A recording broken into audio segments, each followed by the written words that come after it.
Assalamualaikum warahmatullahi wabarakatuh. Qala ta'ala fi kitabil karim, a'udzu billahi minasyaitonir rajim. Bismillahirrahmanirrahim. Inna anzalnahu fi lailatul qadr. Wa ma adraka ma lailatul qadr. Lailatul qadri khairum min alfi syahr. Tanazzalul malaikatu warruhu fiha bi'idzni rabbihim min kulli amrin salam. Hiya hatta matla'il fajr. Para pemirsa yang dimuliakan oleh Allah, surat Al-Qadar ini menjelaskan kepada kita tentang kemuliaan Lailatul Qadar. Al-Quran disebutkan di dalam ayat ini diturunkan pada malam Lailatul Qadar. Inna anzalnahu, sesungguhnya kami menurunkan Al-Quran itu fi Lailatul Qadar, pada malam Lailatul Qadar. Kemudian Allah bertanya, wa ma adraka ma Lailatul Qadar, apa yang kamu ketahui tentang Lailatul Qadar, malam Qadar itu? Lailatul Qadri khairun, malam Lailatul Qadar itu khairun min alfi syahr, lebih baik daripada 1000 bulan. Para pemirsa yang dimuliakan Allah, ayat ini memberikan gambaran pada kita tentang hakikat Lailatul Qadar dan kapan Lailatul Qadar itu terjadi. Ayat ini mengaitkan Lailatul Qadar dengan turunnya Al-Quran, dan kita tahu dalam surat Al-Baqarah Allah menyatakan, a'udzubillahi minasyaitonir rajim, syahrul ramadan alladzi unzila fil Qur'an. Bulan Ramadan adalah bulan di mana Al-Qur'an diturunkan di dalamnya. Itu artinya apa? Artinya ketika Allah menyatakan in anzalnahu fi lailatul qadar, kami menurunkan Al-Qur'an di malam Lailatul Qadar, itu berarti Lailatul Qadar itu ada di bulan suci Ramadan. Karena Al-Qur'an diturunkan di bulan suci Ramadan dan Al-Quran itu diturunkan pada malam Lailatul Qadar, itu artinya apa? Berarti Lailatul Qadar itu terjadi di bulan suci Ramadan.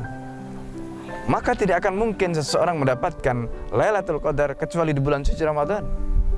Inilah yang menjadi perdebatan di kalangan ulama. Ibnu Hajar al-Asqalani di dalam kitabnya Fathul Bari menjelaskan perdebatan di kalangan para ulama tentang makna Lailatul Qadar, tentang kapan Lailatul Qadar itu. Dari sini beliau merangkum berbagai macam pendapat tadi. Tetapi pendapat yang paling kuat sebagaimana yang disebutkan di dalam surat Al-Qadar dan juga dalam surat Al-Baqarah tadi, maka Lailatul Qadar itu tidak ada di waktu lain kecuali di bulan suci Ramadan. Dan lebih tegas lagi Rasulullah SAW memerintahkan kita agar kita mencari Lailatul Qadar itu di malam-malam ganjil. Di malam-malam itulah Allah Subhanahu wa taala menurunkan atau menjadikan malam itu sebagai malam Lailatul Qadar. Pertanyaannya kemudian tentang apa itu malam Lailatul Qadar? Al-Qur'an memberikan jawaban, Lailatul Qadri khairun min alfi syahr. Satu malam Lailatul Qadar itu lebih baik daripada 1000 bulan. 1000 bulan itu nilainya sama dengan puluhan tahun.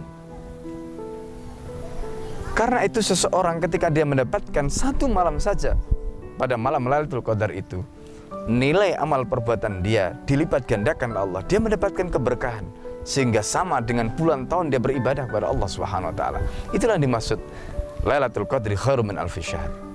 Sebagian ulama ada mengatakan Lailatul Qadar itu adalah malam di mana Allah Subhanahu wa taala menetapkan takdir manusia, catatan amal perbuatan manusia.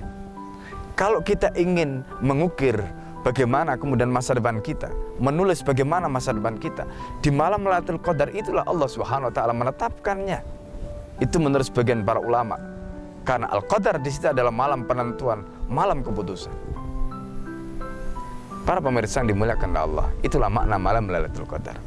Dan semoga kita termasuk orang-orang yang bisa mendapatkannya, mendapatkan malam Qadar itu, dan dengannya Allah memuliakan kita sehingga kita mendapatkan keberkahan dari amal ibadah kita. Assalamualaikum warahmatullahi wabarakatuh.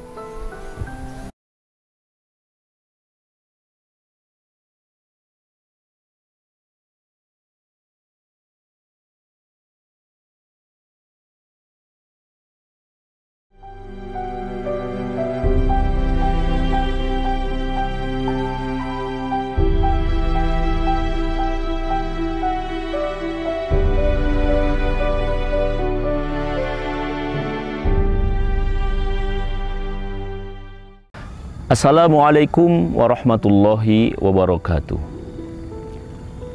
Pemirsa yang berbahagia, di dalam Al-Quran Allah Subhanahu wa Ta'ala, pencipta kita, memerintahkan kepada kita untuk beribadah kepadanya.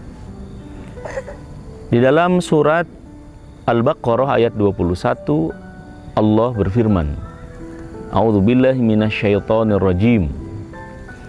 Ya ayyuhan nasu u'budu rabbakumul ladzi khalaqakum walladzina min qablikum la'allakum tattaqun. Wahai segenap manusia, beribadahlah kalian semua kepada Allah Subhanahu wa Ta'ala. Dialah yang telah menciptakan kalian. Dia pula yang telah menciptakan orang-orang sebelum kalian, agar kalian bertakwa.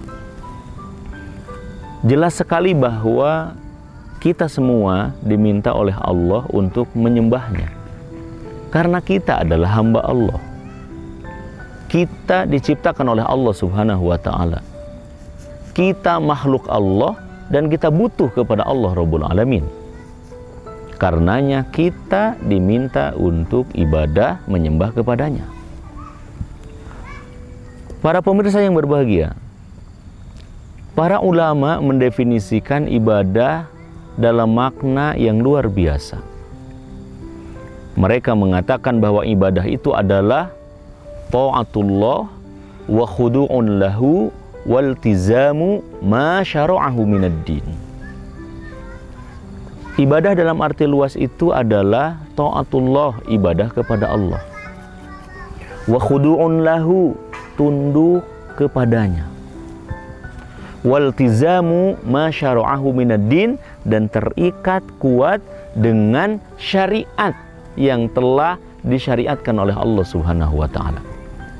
Nah, oleh karena itu maka ketika Allah meminta kepada kita untuk beribadah kepadanya, berarti kita diminta untuk taat kepadanya. Hati berserah diri, patuh kepadanya, dan terikat dengan syariat Islam yang telah disyariatkannya. Dengan cara itu kita betul-betul telah beribadah kepadanya. Jadi ibadah bukan sekedar ibadah mahdhoh, bukan sekedar ibadah ritual. Itu adalah satu hal yang harus kita lakukan, karena itu juga diperintahkan.